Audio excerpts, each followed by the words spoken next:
ആ ലിസ്റ്റ് ഒന്നുകൂടി കേക്കട്ടെ. ആ ഡൈനിങ് ടേബിൾ. പൂപ്പരുത്തി മതി, 2000 ഓ നിൽക്കും. പൂപ്പരുത്തി അവിടെ ഈട്ടി തന്നെ വേണം. 25,000. ആ സോഫ സെറ്റ്. ചൂരല് മതി. റെപ്രസെന്റേറ്റീവിന് ഇരിക്കാനില്ല, യമുനയ്ക്കാ.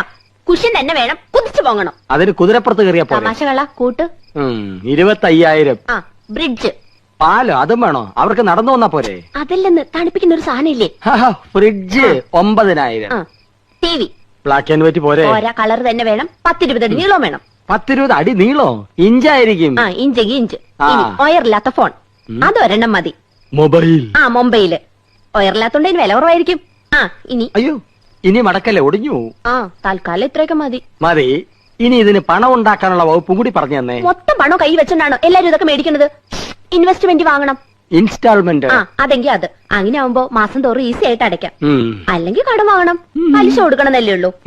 എന്താ മുൻഷി പരമേശ്വരൻ പിള്ളയുടെ മകനെ കടം കിട്ടില്ലെന്നുണ്ടോ? നോക്ക്, നിസ്സാരമായിട്ട് തള്ളരുത്. ഇത് നമ്മുടെ പ്രസ്റ്റീജ് ഷൂസാ. എന്തു പറയണെന്ന്